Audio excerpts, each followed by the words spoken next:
The miracle doctor won't be a kept man, my heart belongs ashore. Chapter 741.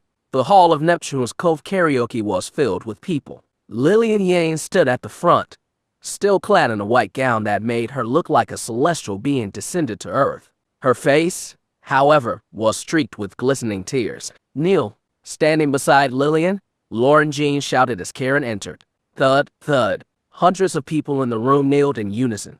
Lilian, however, remained standing, her gaze fixed on Kiran. He understood that this was a salute to the Imperial Dragon Sword, reflecting on how the members of Foxgate had bravely defended their dignity. He held the sword proudly and walked towards Lilian. The two exchanged a tender, understanding look as he approached. "Lilian Yanes," Kiran spoke as he held the sword out to her with both hands. Hearing him call out her name, Lilian trembled slightly, realizing that Kiran was about to change their relationship. Could it be that they were meant to be together? She hurriedly calmed the turmoil in her heart and took the sword, turning to face Lauren and the kneeling crowd. "Imperial Dragon, commanding the heavens, the path is bright.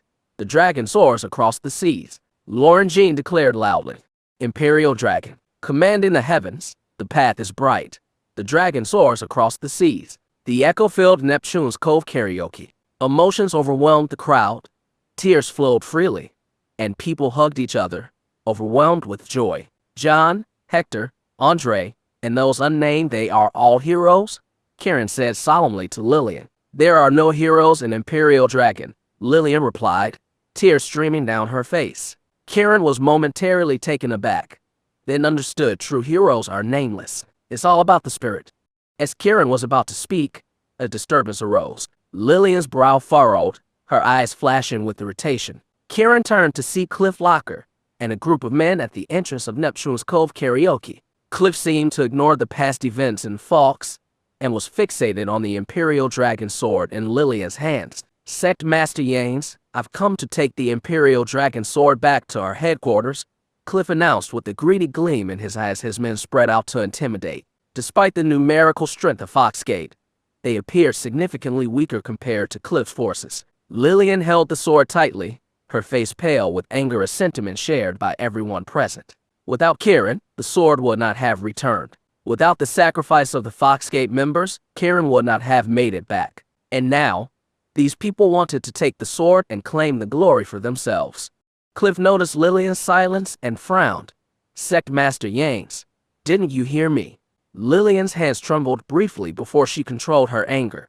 "Inspector Cliff, is this your idea or the master's?" Cliff was clearly displeased by her question. "Sect Master Yanes, does that matter? It's very important. If it's from the master, let the master explain it himself." "What's there to explain?" Cliff scoffed, glancing at Kiran with evident dissatisfaction. Kiran understood Lilian's intention to reconcile with Imperial Dragon. He respected those in Imperial Dragon who still held to their original intentions. However, seeing Cliff right now, Kiran felt nothing but anger and coldly retorted, "This sword is not yours to take. It belongs to Imperial Dragon," Cliff insisted. "It's mine. I brought it back from the Sunland," Kiran declared. "It's in Lilian's hands, and she's a member of Imperial Dragon. The sword rightfully belongs to its original owner," Cliff argued. "Lilian is my wife. I'm merely entrusting my belongings to my wife. How does that make it yours? Aren't you being shameless?" Kiran mocked. "Wife?" Lilian blushed deeply, surprised by Kiran's public declaration. Cliff was taken aback. "Lilian is your wife. If you don't believe me, go ask my mother, Zara Yanes. She was my betrothed wife." Kiran stepped forward, wrapping his arms around Lilian in her pristine white gown. Despite the blood stains on his clothing, she did not flinch or pull away. Instead, her heart filled with emotion and complexity. Cliff, visibly irritated, stared at Lilian. "Sect Master Yanes, are you not listening to Imperial Dragon anymore? To marry a chicken, follow the chicken. To marry a dog, follow the dog. Marrying me, Kiran, means listening to me," Kiran interjected firmly. "You." Cliff was infuriated by Kiran's assertive stance but feared him at the same time. "If you're not convinced, try to take it by force. But let me warn you, if you can't take it or you find yourself regretting it, don't blame me, Kiran." As Kiran finished speaking, his eyes, filled with the cold, lethal intent, swept over the crowd. The men brought by Cliff seemed cowardly in comparison, not as brave as the members of Foxgate. Enraged, one of Cliff's men shouted, arrogant, and advanced towards Kiran.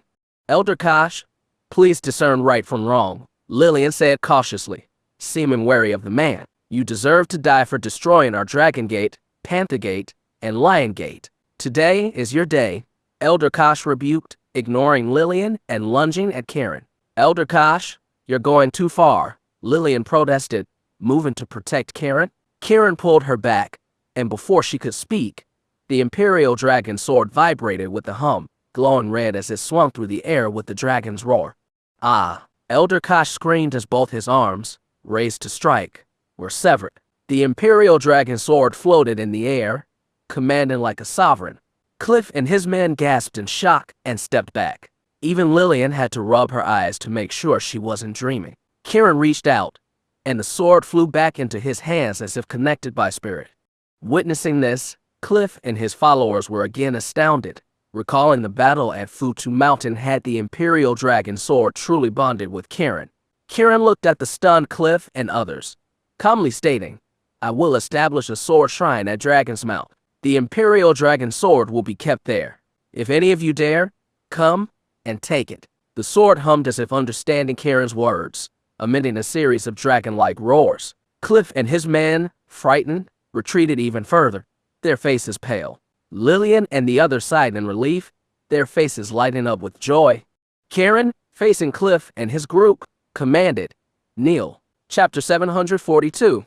Cliff Locker was somewhat irritated, his gaze shrinking several times, but finally, seeing Kiran's cold eyes, he still knelt with a thud. Others were still hesitating, but seeing the fiery Imperial Dragon's sword, like burning flames, and feeling like it could kill them at any moment, they all hurriedly knelt too. Kiran placed the Imperial Dragon Sword on Cliff Locker's shoulder. Cliff felt the killing intent on the sword, trembling in fear, worried that if Kiran made a slight move, his life would be forfeit. Kiran patted Cliff's shoulder with the Imperial Dragon Sword and said, 7 days from now, I will be at Dragon's Mount, holding a ceremony for the Imperial Dragon Sword, building a hero's grave for the York family, and burying them. Your Imperial Dragon people must come to mourn and apologize to our York family. From then on, we'll settle our grievances. If you can't do it, then I'm sorry, but I'll still eliminate anyone who disrespects the Imperial Dragon Sword from Imperial Dragon. Cliff was instantly furious. Kiran, you're too arrogant. Whoosh! The Imperial Dragon Sword in Kiran's hand moved lightly. Ah! Cliff felt a sharp pain in his ear, followed by sticky blood flowing out. He quickly reached to touch it, only to find his right ear gone. Kiran, you? Cliff felt utterly humiliated. Compared to life, you've gained. Kiran looked coldly at the others. If it weren't for the ancestors of the Imperial Dragon Path, you all deserve to die? Thud! Kiran lifted his leg and kicked Cliff, sending him flying. Ah! Cliff flew backward and fell to the ground, groaning in pain. The others were silent as the grave. Even Elder Kosh dared not speak. As martial artists, they had already sensed that the Imperial Dragon Sword had recognized Kiran as his master, filling them with fear. Get lost! Kiran shouted angrily.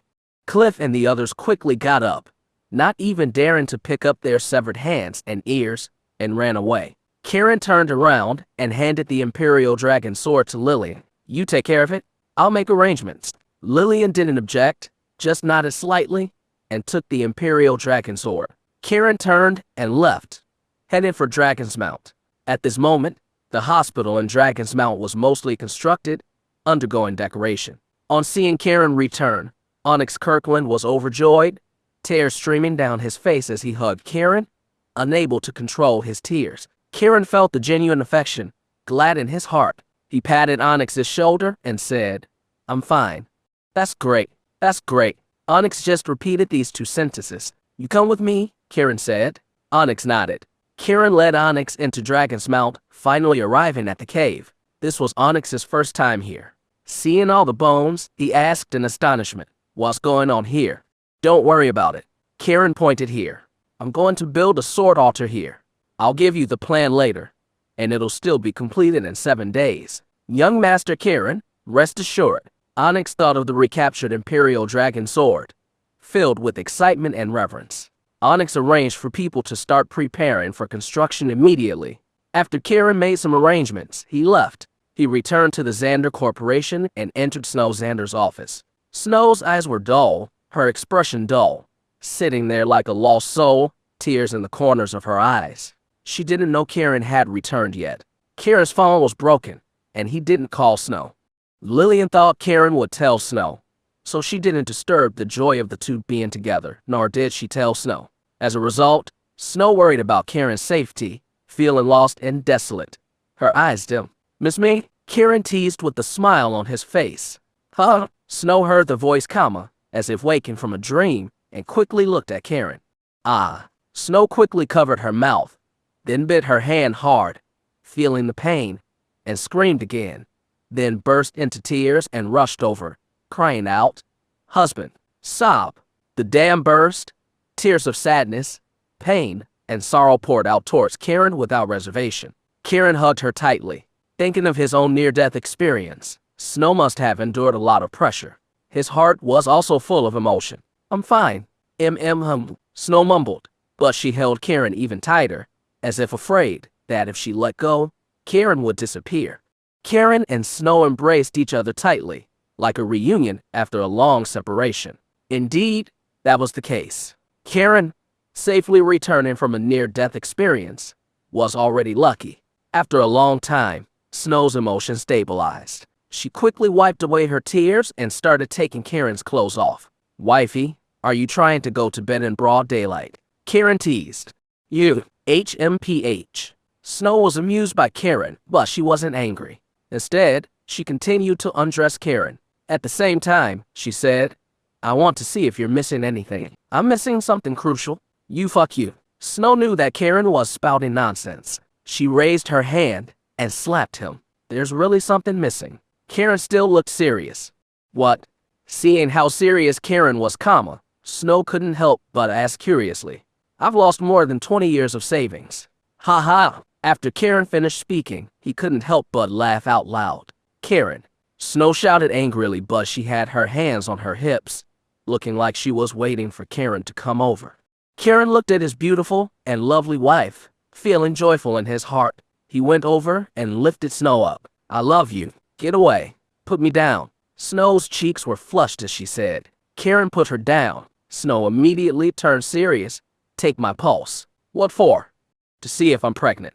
Snow blushed. Kiran quickly lowered his head, a little helpless. "It's not so fast. I don't care." Snow pouted. Kiran, helpless, could only take Snow a pulse properly. Snow was very happy, full of anticipation. However, in the end, Kiran could only shrug, expressing helplessness. Snow was a little disappointed. This matter couldn't be blamed on Kiran. It had only been a few days. How could she be pregnant? "I'm going home for dinner tonight," Kiran said to Snow. "I'll call my mom right away." Snow picked up her phone and dialed. Kiran really wanted to see Harold Xander now. With the trip to Sunland, he had changed many of his views. In the face of national hatred, what was family hatred? Now there was no national hatred, but there should be a broad-mindedness to accommodate the world. Kiran had grown. He also needed to change, but these changes required resolution of some Bayville and Xander family matters, so as not to make Harold Xander and the others sad. At 5 o'clock in the afternoon, Kiran and Snow returned to the Xanders. Chapter 743.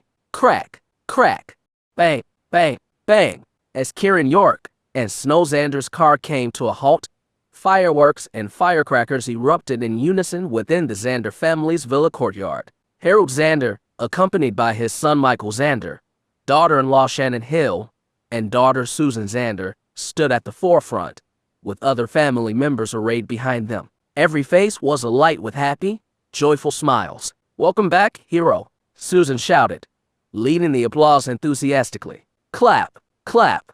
The applause thundered through the courtyard, heightening the joy and enthusiasm of the crowd. Kiran hurried toward Harold. However, Susan had already rushed over first, beaming at Kiran with a smile that lacked any of the disdain she had shown before.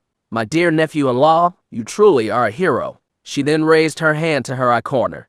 Though there were no tears, she spoke apologetically. "I was wrong in the past, not seeing the gold in you." Susan's performance might have been exaggerated, but it was heartfelt, making Kiran comfortable. He smiled and responded, "Aunt, you're too kind. We're family, after all." "Yes, we are family." Susan grabbed Kiran's hand, looking toward Snow, and eagerly asked, "When will you give us a grandson? It'll make our home even livelier." "Aunt." Snow felt somewhat embarrassed by the question.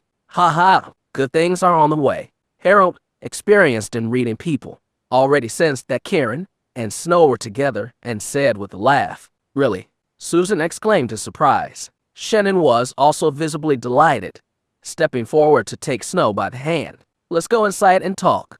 Snow's face flushed with embarrassment as she was led inside by her mother and aunt, as if being interrogated. Left with the other family members, Kiran greeted everyone and then joined Harold and Michael in the study. "It's truly not easy to have returned safely," Harold said to Kiran, his smile fading into a more somber expression filled with concern. Thinking of his near-death experiences, Kiran, though contemplative, was filled with spirit and replied with a smile, "Things are pretty good now." "That they are," Michael nodded in agreement. "Grandfather, Dad, I wanted to discuss something with you." Kiran shifted the topic. "Go ahead," Harold said seriously. "I've decided to give up on our hatred towards Imperial Dragon and the three big Bavel families," Kiran said, his tone filled with complex emotions. Harold initially paused, then his face broke into a delighted laugh, patting Kiran on the shoulder. "Well done. That's my boy." His eyes moistened with excitement and emotion. Michael felt the same. Kiran did not ask why, but he knew that the cycle of vengeance never ends. "I'm ready to fully confront the enemies behind Power Hub Investment Group. You handle it your way. Tell us what you need, and we'll support you all the way," Harold said. "I can still make a difference. Just give me your orders," Michael added, filled with vigor. "This is just a preliminary idea. I plan to build a sword memorial hall on Dragon's Mount in 7 days, where we'll bury the unnamed heroes of Imperial Dragon and the York family," Kiran shared. "That's great. Truly great." Harold's eyes welled up. "I never expected you to have such a broad perspective." "It's beyond my expectations," Michael nodded in agreement. The three of them continued discussing this topic, their conversation filled with joy and excitement about Kiran's growth. They talked until it was time for dinner. The meal then revolved around discussions of Snow's potential pregnancy, leaving her hopeful but blushing. After dinner, Kiran and Snow returned home, where Kiran went to see Mrs. Wilson and Rain Frost. Upon seeing Kiran, both hugged him and burst into tears, their joy palpable as if they were family. Mrs. Wilson was profoundly grateful to Kiran for retrieving Blake Frost's body. Considering Kiran's brushes with death, Rain had firmly attached her heart to him. Once calmed, Kiran took Mrs. Wilson's hand and said, "Mom, I need your advice on something." "Go ahead." Kiran shared his plans to abandon vengeance, build the Sword Memorial Hall on Dragon's Mount, and establish a cemetery for heroes like Blake Frost. Mrs. Wilson and Rain were thrilled and nodded continuously in agreement. After chatting with them for a while, Kiran went back home. Snow had finished her preparations for bed, wearing a semi-transparent, sexy nightgown and gazing affectionately at Kiran. Despite knowing he had opportunities with Lilian Yanes and Yvonne, the thought of his near-death experiences and Snow's love drove him to join her in bed without hesitation. His journey to Sunland had opened his heart, allowing him to move beyond past hatreds. Now, Kiran placed his country first, no longer confined by familial boundaries. This change in perspective also influenced his thoughts about Lilian and Yvonne. He decided it was time to be with them both. A liberated Kiran was like a warrior filled with strength. Seeing Kiran safe and sound, Snow's spirits lifted completely, allowing herself to fully relax and surrender to the moment with him. The result she conceived, though they were yet to discover this. Kiran dropped Snow off at her company the next morning and headed to the Bavel Hotel. Delighted to see him, Yvonne silently took his hand and led him first to Lindsay Ludwig's room. Kiran was puzzled as he entered and was surprised by the smell of medicine. Seeing Kiran, Lindsay, lying on the bed, burst into tears. "What happened?" Kiran asked, rushing to her side. I, Lindsay stammered, struggling to speak. Yvonne interjected, "My sister loves you and wanted to die with you. Seeing you badly injured, she thought you were dead and tried to take her own life." Kiran gasped in shock. Lindsay quickly pulled the covers over her head.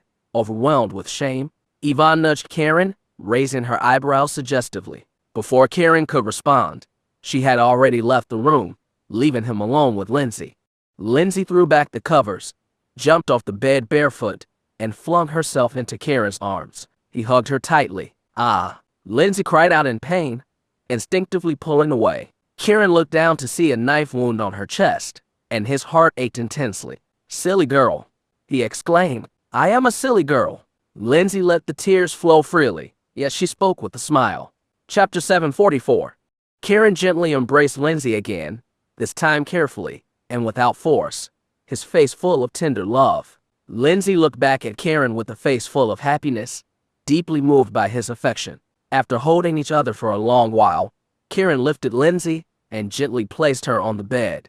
Lindsay closed her eyes, thinking Kiran was about to make a move. She wasn't disappointed when Kiran began to unbutton her shirt. Feeling the cool air against her skin, Lindsay slightly closed her eyes, her face radiating happiness and excitement, bracing for the storm she wished to experience. However, Kiran did nothing but stare at her still healing wounds, feeling the pain in his heart as sharp as a knife stab. Despite his initial lack of affection for her and often being cold and ruthless towards her, Lindsay's devotion to him was undeniably sincere. Thinking of her willingness to die with him, Kiran realized her actions were a testament to her devotion. He gently touched her wound with his hand. Lindsay trembled slightly under Kiran's gentle touch, letting out a soft moan. "Does it still hurt?" Kiran asked softly. Although Lindsay felt pain, she firmly replied, "No more pain." "No pain now that I'm back?" Kiran asked with a smile.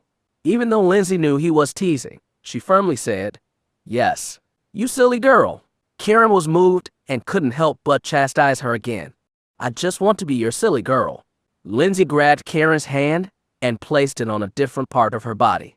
Kiran didn't move his hand away. He knew that some emotions and love were inevitable. After this experience, he had been through much and realized many things. True love is eternal, he thought, filled with strength at the thought of these women. Lindsay will have to cooperate a lot in the next step. Kiran thought about taking action against the people behind the Power Hub investment group and said softly, "Does that include teamwork in bed?" Lindsay asked with a seductive look. Kiran touched his nose, wanting to refuse on the spot, but didn't have the heart to do so. He softly said, "If you want, yes." Lindsay trembled violently, her eyes widening before she began to sob softly. She had never thought Kiran would accept her, but he had. Kiran gently stroked her cheek. "Everything will be all right." Lindsay nodded repeatedly. "I believe you.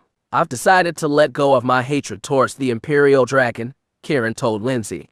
"Does that include letting go of our hatred towards the Ludwig family?" Lindsay asked eagerly. Kiran nodded. "Of course. Then you might as well sleep with me now." Lindsay regretted her words immediately. Kiran couldn't sleep with women, her face turning red with embarrassment. Kiran gently stroked her hair, comforting her. "My first target is now the Yasuda Corporation." "Good." Lindsay thought of the Sunlander's shamelessness that nearly killed Kiran and felt the same hatred. "Rest and heal. I have a lot to do these days." Lindsay nodded contentedly. Yet, she still wrapped her arms around Kiran's neck, her eyes longing for love. Kiran kissed her forehead, tucked her into bed, and then turned to leave. Tears rolled down Lindsay's cheeks, filled with happiness and joy. Sincerity had won his heart. Kiran went outside to find Yvonne Quinn waiting for him at the door. Seeing him, Yvonne shrugged. "No passion this time. I have one last chance to get my wife pregnant." Kiran replied honestly, "Why don't you fly with me and Lilian? We could also have a child for you," Yvonne teased, blinking mischievously at Kiran. Kiran glared at Yvonne. "Go to your room. I can't fly alone now." "Not enough people," Yvonne giggled as she hugged Kiran's arm. Kiran wasn't angry, nor did he reject her closeness. After this life and death experience in Sunland, he valued national sentiment more than ever. With a broader heart, he could embrace much more. Arriving at Yvonne's office, she relaxed and wrapped her arms around Kiran in a deep, passionate kiss. Kiran didn't resist. Eventually, Yvonne leaned weakly against Kiran, looking up at him. "I came to arrange something," Kiran began. "What is it? Do you need my help solving it?" Yvonne became playful. Kiran rolled his eyes. "Tell your grandfather that I've let go of the hatred towards the three major families The Yorks will be buried under Dragon's Mount in 7 days, and they can wear mourning if they like. You forgiven them? Yvonne asked joyfully. You didn't want me to forgive them? Kiran asked with a smile. Yvonne shook her head. Of course I'm glad. I just didn't expect you to forgive them so easily. Compared to the great enmities against our country, these hatreds are minor. I believe the York family spirits would understand my decision, Kiran said, his voice filled with emotion and complexity. Kiran, you are a real man, Yvonne said, embracing him tightly, her eyes brimming with tears. Next, I'm going to act against those behind the investment group, and Serena and Lindsay will need to cooperate. I'll go back to the Ludwig family, Yvonne volunteered. If you're sure, Kiran responded. Although I don't know who my real parents are, I can use this assumed identity to go back to the Ludwig family, partly as an undercover agent and partly to protect them, Yvonne said earnestly. I won't force you, Kiran replied. Till think about it, Yvonne said, nodding. Do you need me to do anything else? Not for now, Kiran replied. Annoying. I thought I could be your wife right now, Yvonne said coquettishly. Kiran knew she was just teasing and didn't continue along those lines. Then I'll be going now. Won't you stay with me a little longer? Yvonne asked, her voice full of playful longing. I need to check on Aurora Sinfield's situation, Kiran explained.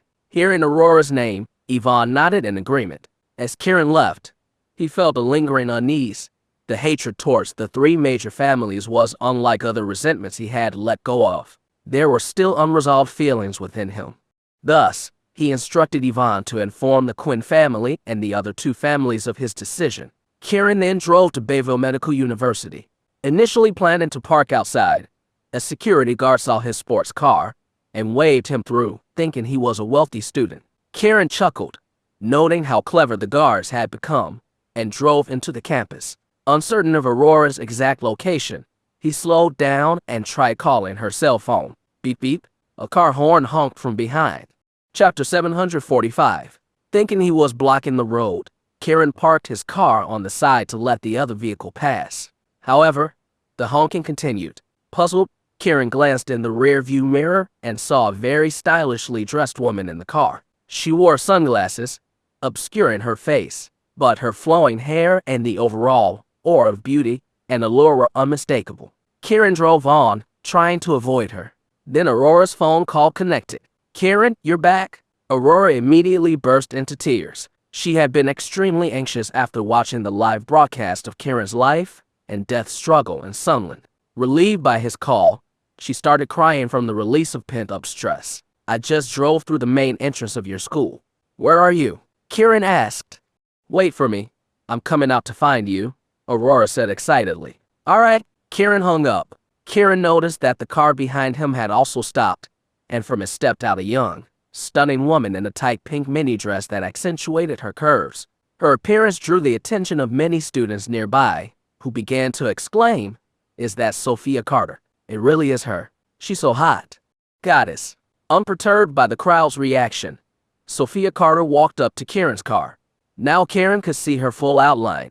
She was at least 1.75 meters tall, wearing sapphire blue high heels and black stockings, her fair skin gleaming through, radiating beauty under the sun.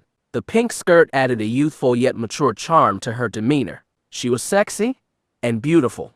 Kiran was not interested and didn't even look her way. He was just waiting for Aurora to arrive. Sophia didn't expect Kiran to ignore her. The Ferrari was an open-topped model, but in annoyance, she tapped on the window of Kiran's Ferrari anyway. What's up? Kiran asked, his expression a mix of confusion and annoyance. Visibly upset by Kiran's aloof tone, Sophia demanded, What are you doing driving in here? Kiran raised an eyebrow and glanced at her car. Aren't you driving in here as well? I'm a student here. What about you? I'm not. Then why are you driving in here? Is that any of your concern? Are you here to pick up girls at the university? Sophia seemed infuriated by Kiran's indifference and snapped at him. Just then, Aurora came running over, wiping her tears, clearly worried about him. He stepped out of the car. Sophia tried to confront Kiran, attempting to tower over him with her height. But realizing he was taller, she instinctively stepped back, her reaction somewhat flustered yet strangely alluring. Kiran ignored her and walked to Aurora. Kiran.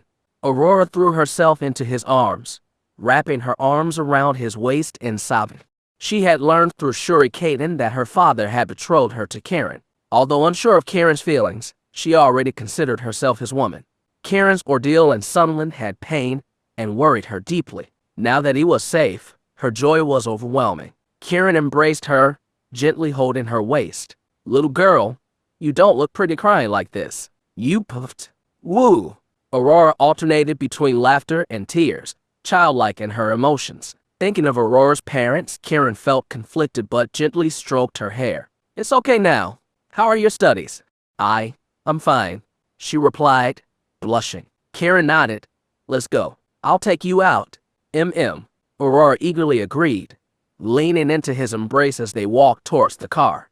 Suddenly, Sophia blocked their path. "Let her go," she commanded assertively. Kiran was taken aback, his eyebrows furrowing, puzzled by this woman's intentions. "Sophia." Aurora recognized her, exclaiming in surprise. "Yes." Sophia's voice was cold. "Break up with this man." "Why?" Aurora asked curiously. Sophia ignored Aurora's question and focused on Kiran. "I'm telling you, playboys are not allowed to seduce women at Bayville Medical University. Let her go now, or don't blame me for being rude." Kiran was stunned. Pfft. Aurora couldn't help but laugh, looking at Sophia. "Thank you." Sophia was puzzled. "What do you mean?" "He's my fiancé." Aurora clung to Kiran's arm. "Your fiancé?" Sophia's face behind her sunglasses flushed. "Yes, my fiancé, arranged by my parents. He came to visit me," Aurora clarified. Sophia seemed embarrassed, fidgeting with her hair, and then looking at Kiran with a warning tone. "Treat her well. If I find out you're deceiving her, I'll make you pay." After saying this, Sophia turned, got into her car, and drove away without waiting for Kiran's reaction. Kiran was baffled. Like a happy little girl, Aurora clung to his arm and laughed as they got into the car. "What are you laughing about?" Kiran asked. "You got mistaken for a womanizer by our school's heroine," Aurora teased, sticking out her tongue. "Heroine?" Kiran was curious about Sophia and how she seemed to despise men. "Her name is Sophia Carter. She's a senior student here," Aurora explained, sneaking a peek at Kiran. "A top-notch goddess." "Let's stick to the point," Kiran said, disinterested. "She's been at Bayville Medical University for 4 years and has done one thing." "What's that?" "She doesn't allow men from outside to bully our female students. She's even warned all the playboys that anyone who messes with our girls will have their legs broken." "Is that so?" "Absolutely. She's actually broken the legs of at least a dozen men, so our female students feel very safe." "She really does sound like a heroine," Kiran remarked. "Exactly." Aurora stuck out her tongue again. "Do you want to meet her?" "No interest." As he started the car, Kiran said, "Call Serena.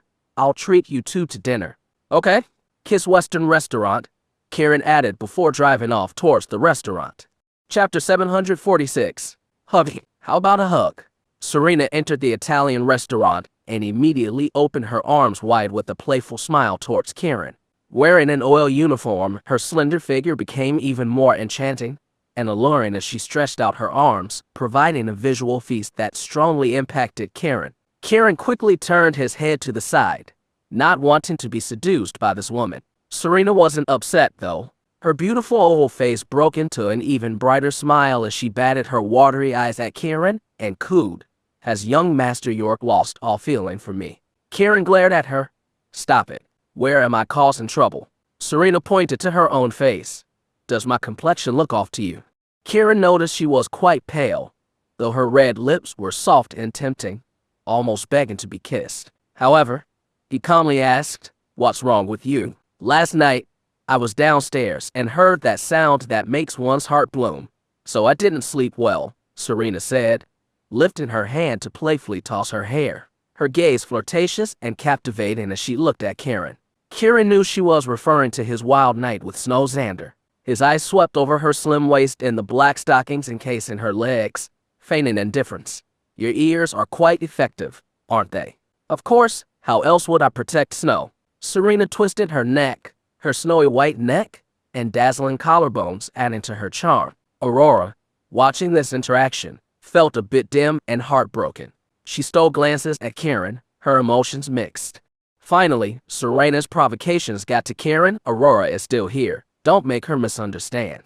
Aurora, let me tell you, Kiran is a beast. His wife, Snow, almost. Kiran quickly covered Serena's mouth before she could continue. Seizing the moment, Serena flung her arms around Kiran, buried herself in his embrace, and started sobbing. She was also worried about Kiran.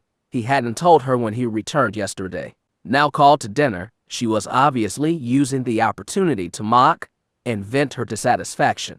Feeling the sincerity of Serena's emotions, Kiran was moved and patted her shoulder. It's all right. Serena nodded. You scared us to death.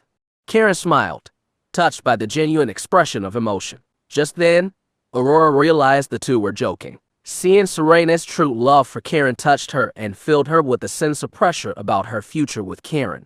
I need to go to the restroom, said Aurora, standing up to leave. With just the two of them left, Serena completely relaxed. Thinking about how Kiran had almost not returned, she couldn't help but embrace him and start kissing him. Kiran wanted to resist but couldn't bring himself to do so, knowing how worried she had been about his brush with death. Bang! Suddenly, a loud slap on the table followed by an angry female voice yelling, "Scumbag!" startled them. Serena and Kiran quickly separated and looked up. It was Sophia Carter. Not recognizing her, Serena raised an eyebrow and asked, "And you are?" Remembering Aurora's description and admiring Sophia's spirit of righteousness, Kiran smiled and greeted hello. "I'm telling you, if you dare to cheat on Aurora, I'll kill you." Sophia puffed up angrily at Kiran. Kiran was about to reply when Aurora returned. "Sophia," Aurora greeted her in surprise. Kiran was just kissing this woman. Sophia pointed at Serena. Serena, feeling playful, retorted, "I'm a scumbag, and he's a scumbag too. Perfect match." Huh. She then bent down and kissed Kiran on the face. "You really have no shame," Sophia said, her face hidden behind sunglasses, her anger palpable. "Sophia, you're mistaken. We're all friends," Aurora tried to explain. "Friends." Sophia, thinking about the kiss she witnessed, grew even angrier at Kiran. "You shameless scumbag." She turned to Aurora. "I warn you, don't let this kind of scumbag deceive you." "Aurora, let's go get a room together later," Serena said, trying to irritate Sophia further. "Together get a room? Perverts." Sophia cursed and stormed off. However, at the door, she turned back to warn Kiran, "Scumbag, if I catch you doing something bad, I'll kill you." She left the restaurant in a huff, utterly furious with Kiran. She had followed him here because she was worried after seeing him lead Aurora away. What she saw was Kiran kissing Serena. She came to angrily warn him off, not expecting Aurora to be so nonchalant about it, nearly driving her mad. "Who is she? Does she have a crush on you?" Serena nudged Kiran and asked. Kiran recounted his earlier visit to find Aurora. Pfft. Serena couldn't help but laugh. "I never realized this woman is quite the heroine. Our school has become a lot better because of her," Aurora nodded. Serena playfully tapped Kiran, "Scumbag." "Kiran." Serena raised an eyebrow. "Together with me, the scumbag. We're a match." Pfft. Aurora laughed out loud. "Let the scumbag pay. We must eat a lot. Can't let the scumbag off cheap." Serena continued to tease. Aurora started ordering. Having been worried about Kiran recently and struggling with sleep, the two women now relaxed and naturally enjoyed their meal. The three of them chatted and laughed, and the atmosphere was very harmonious. Kiran didn't inquire about Fiona Sinfield, feeling that doing something meaningful was more important than old grudges now. Serena didn't mention it either.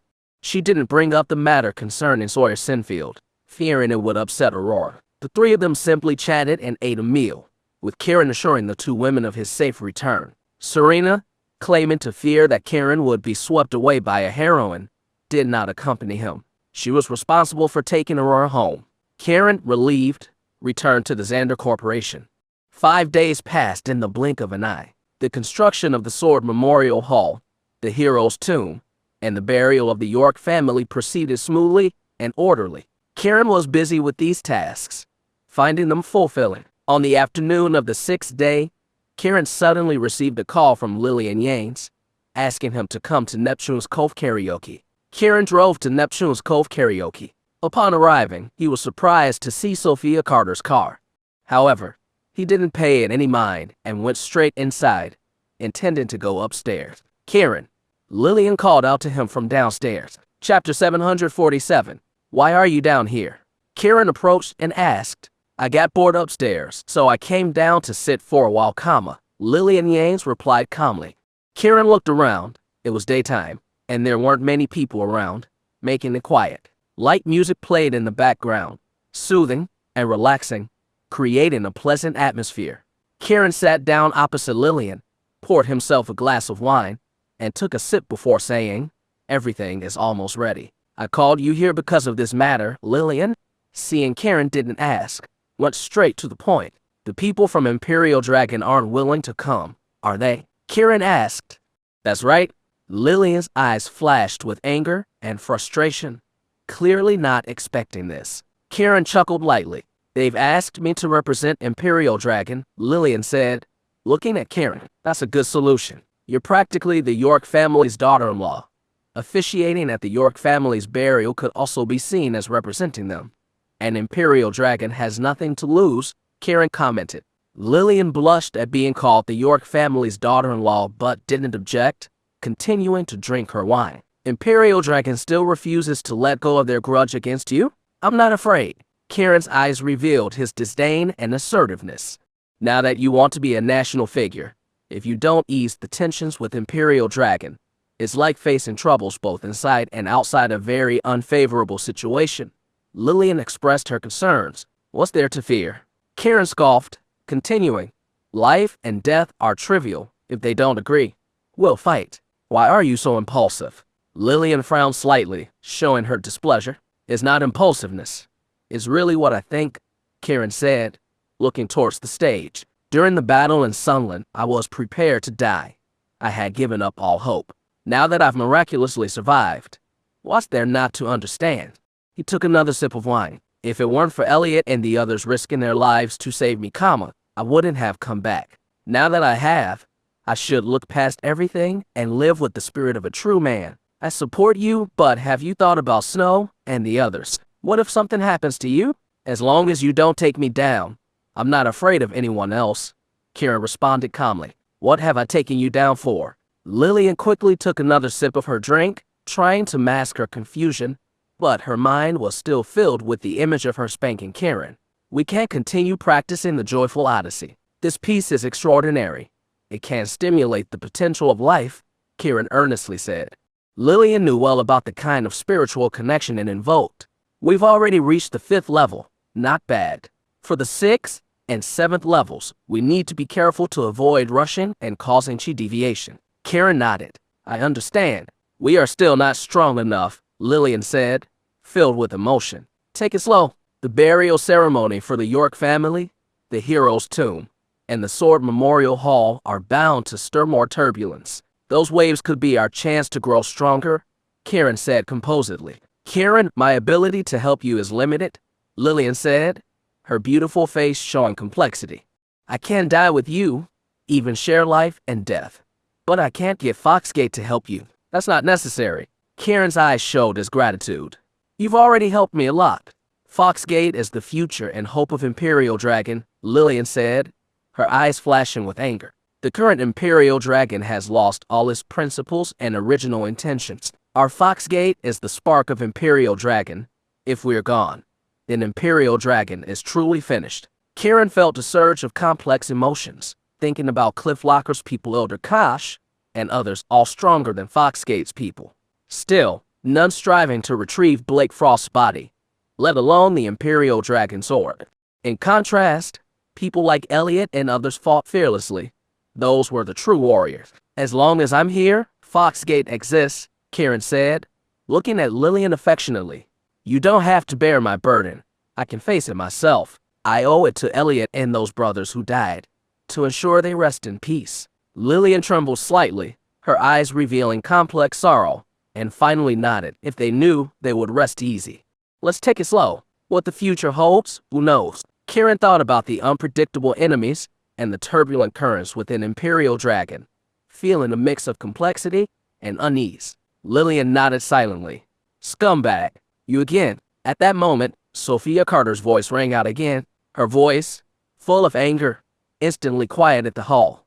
Lilian frowned slightly, annoyed by the plethora of women around Kiran. Looking up at Sophia standing in front of her, dressed in a black mesh dress, looking sexy and beautiful and still wearing sunglasses, it was hard to see her face clearly.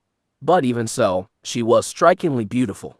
She didn't speak, she just looked at Kiran as if asking who this was. Her silent questioning carried the assertiveness of a mistress. Kiran, unbothered, recalling seeing Sophia's car at the entrance, smiled and nodded slightly.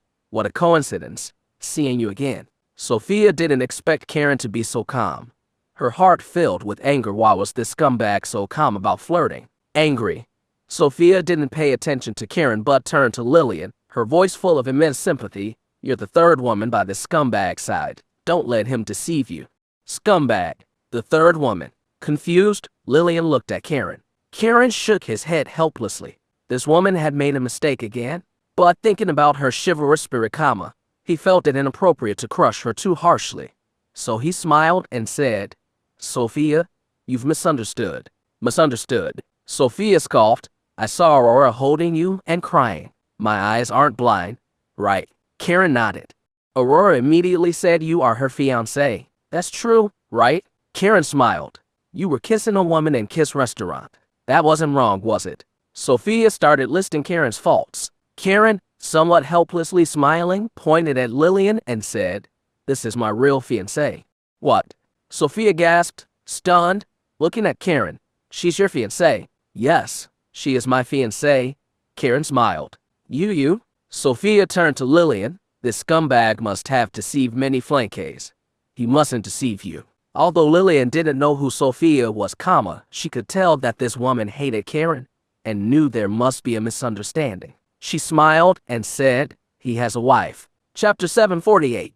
Sophia Carter stood there frozen, her eyes wide and staring at Lilian Yanes. Lilian was indeed captivating with an exceptional face, stunning charisma, a beautiful figure, and an aura of composure that made women feel inferior and drove men wild. Yet, despite her allure, she wasn't Kiran's wife, just his fiancée. The tone implied that even she hadn't quite captured Kiran's heart.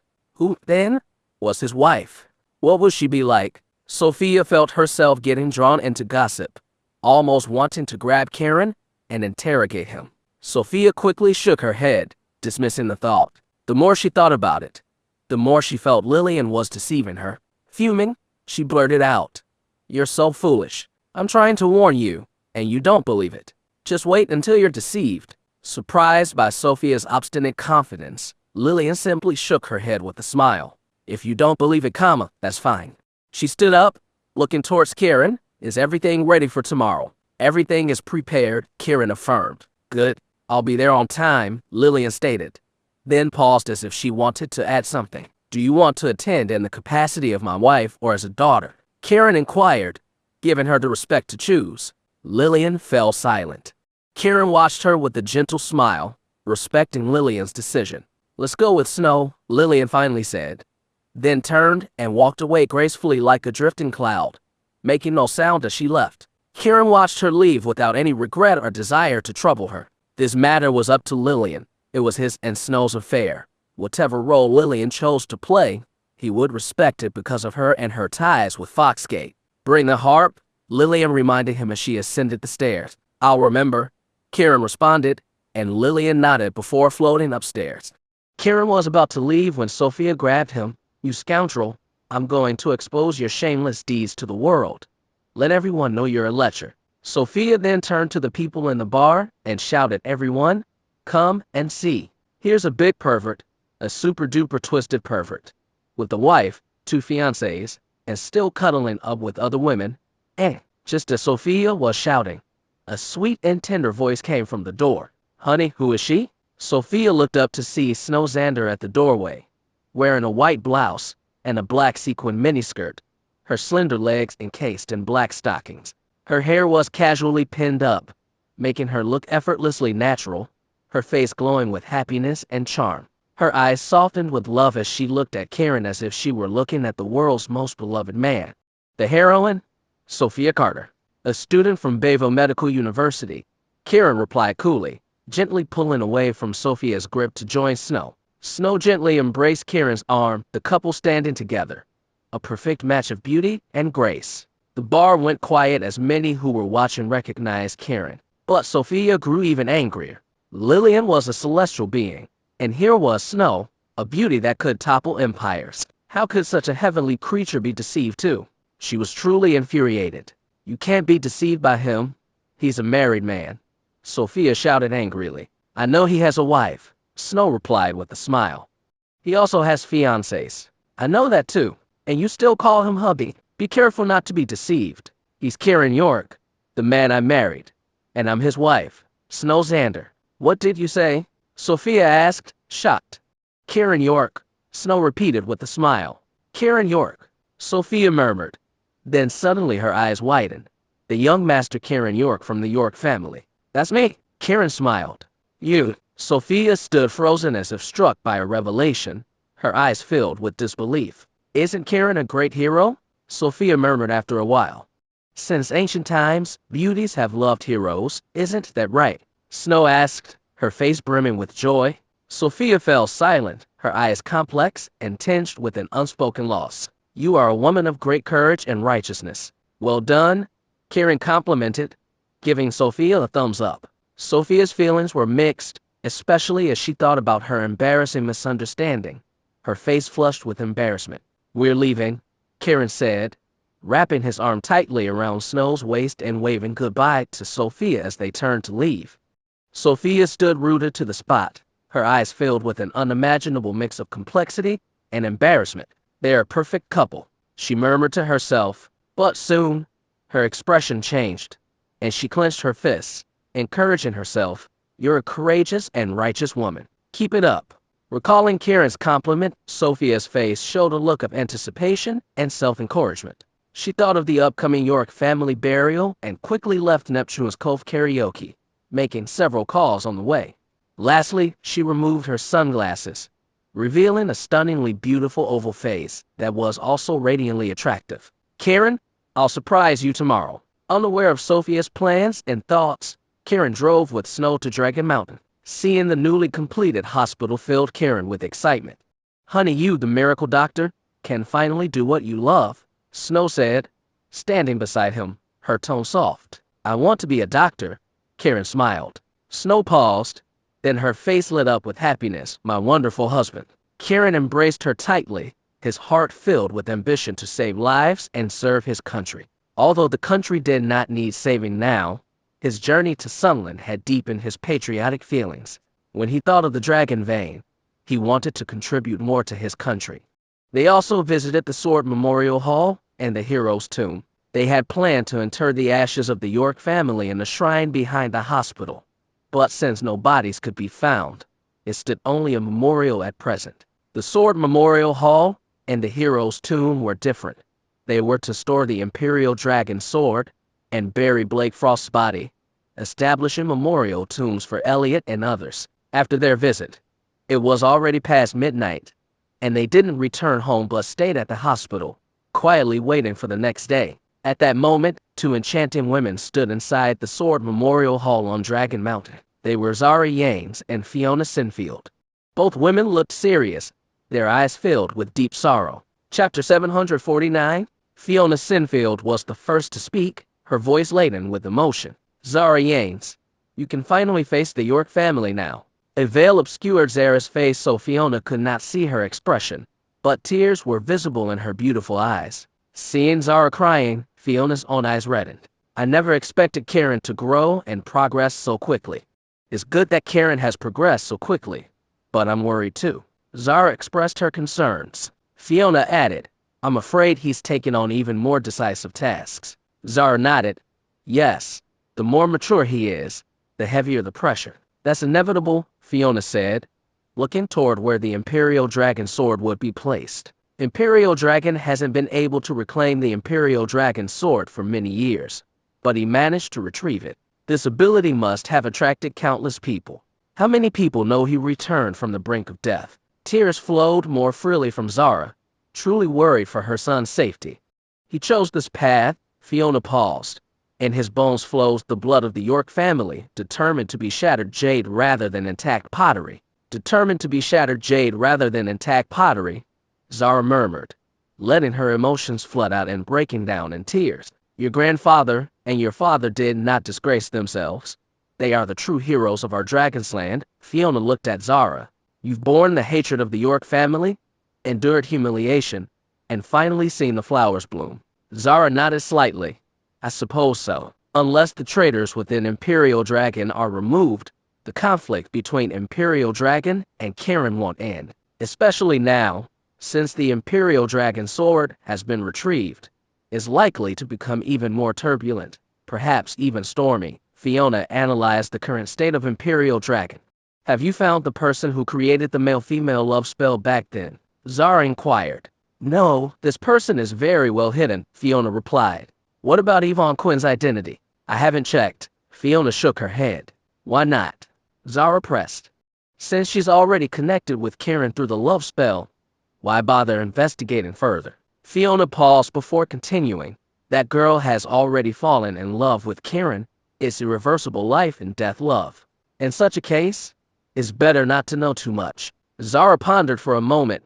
I hope it doesn't lead to a big scandal in the future. What could a big scandal do? Fiona looked at Zara. Your son has given up his hatred for Imperial Dragon and the three big families. Can't he accept one woman? Zara sighed. Fiona fell silent. After standing for a long time, they both left. Meanwhile, in Sunland, Yasuda was on the phone, loudly ordering, make sure to stop the burial at Dragon's Mount. Block all roads to Dragon's Mount. All right. The woman who had just gotten off the plane looked around at the dozens of women beside her, full of confidence, and headed towards Dragon's Mount in a car. At that moment, the three families of Bayville were very relaxed. There was more laughter than there had been in a long time. They were genuinely afraid of Kiran's dominance and fierceness, but if they could get through today, they would be able to survive. At around 3:30 a.m., they started heading to the funeral home. The York family's burial was symbolic. A box containing papers with the names of the York family members. The body of Blake Frost was also at the funeral home, and according to the plan, the ceremony would start from there. When the members of the three big families arrived, they found over 1,000 people dressed in mourning clothes already there. These were members of Foxgate, who, even without orders from Imperial Dragon, were there to honor Blake Frost. They helped Kiran return, which was akin to assisting and recovering Blake Frost's body. They felt very proud. Blake Frost's daughter, Rain Frost, kneeled in front of his coffin to burn paper money, while Mrs. Wilson, her mother, leaned against the coffin, weeping inconsolably. As the members of the three big families arrived under the leadership of their respective family heads, they knelt before the box of the York family, offering paper money as tribute. The funeral home, filled with these people, was loud with crying, yet remarkably orderly. By 4 o'clock in the morning, Kiran York and Snow Xander arrived at the funeral home dressed in white. Young Master York. The crowd, seeing Kiran, rose to greet him respectfully. Kiran nodded slightly in acknowledgement. Father Larson, responsible for coordinating the event, approached Kiran quickly.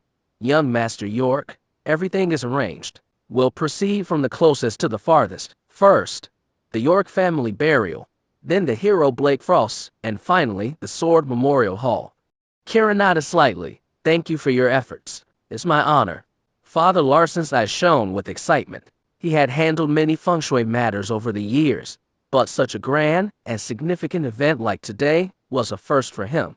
If done right, it would be a crowning glory of his career, and he was delighted.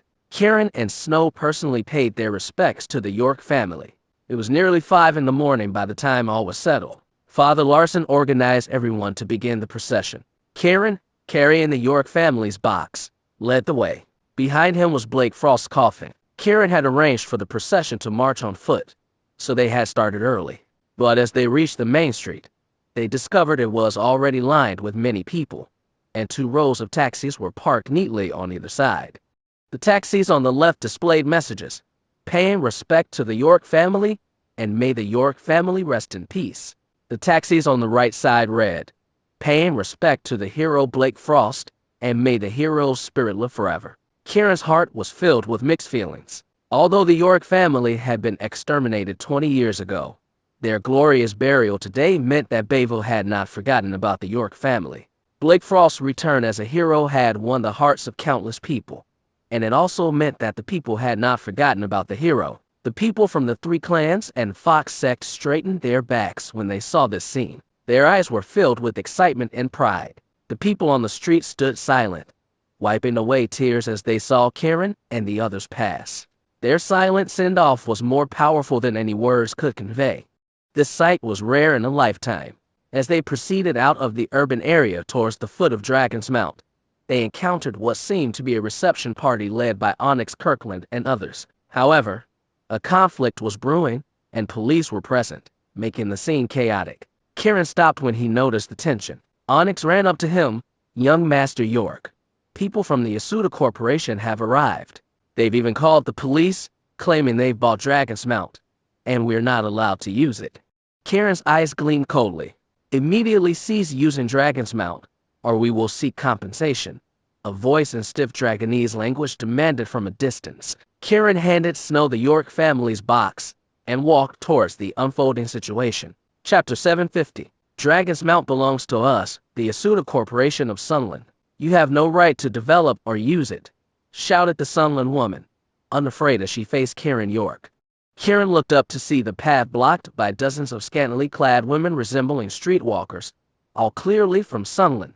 Onyx Kirkland approached quietly beside him. Although Kiran had never seen such films, he understood them well enough, and his expression darkened immediately. The tactic employed by Yasuda Corporation was vile. While the York family and Blake Frost were being honored at their funeral, Yasuda had hired these despicable women to disrupt the ceremony. A clear attempt to sicken everyone by equating the heroes of Dragon's Land with Sunland's depraved women. As these women noticed Kiran, they exchanged knowing looks and nodded at each other before approaching him like bees drawn to honey. "Handsome guy, you're so handsome." "Hey, handsome, why don't you come over to sister?" "Handsome, sister loves you to death."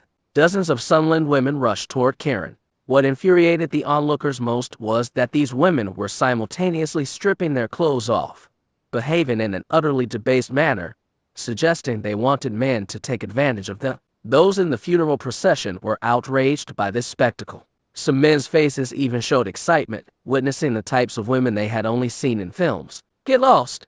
Kiran shouted angrily. The women shuddered in fear but quickly recovered. "Handsome, you look like you're unsatisfied and hormonally imbalanced. Come to sister. Let me take care of you.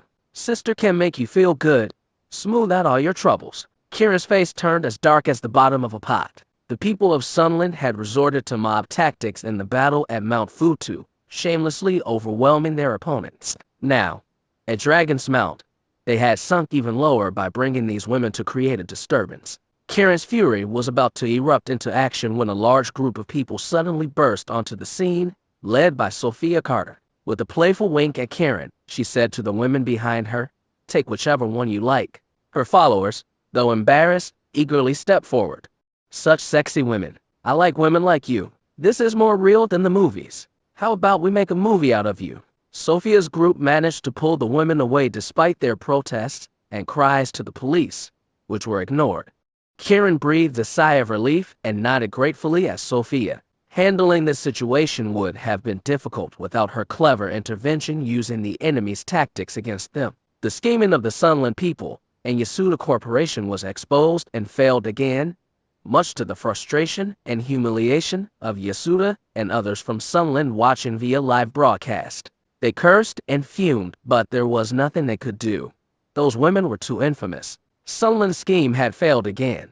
Kiran turned and resumed his march, taking the box from Snow's hands. Suddenly the clear sky cracked with thunder. Everyone looked up to see the early morning sun obscured by dark clouds gathering above Dragon's Mount. "It's going to rain," many thought, reflecting on the 20 years the York family had been without a resting place. Now that they could finally be laid to rest, the heavens seemed to mourn with them. Kiran pressed on, weighed down with emotion, carrying the box to the hospital shrine as the sky began to pour. The rain fell silently, mirroring the tears of the York family suffering through the years. It was as if their souls were weeping with pain. As Kiran looked up into the sky, a lightning bolt flashed, illuminating the darkness like a beacon of light. It reminded him of the York family's sacrifice for Dragon's Mount and the Dragon Vein dying honorably to protect their land. Resolved to uphold his family's legacy and protect his nation, Kiran felt a powerful commitment surge within him. Just then, another massive thunderclap sounded, and a lightning bolt struck the ground right in front of him, leaving a perfectly sized crater for the box he carried. Stunned, he gazed up at the clearing storm, now just a gentle rain continuing to fall.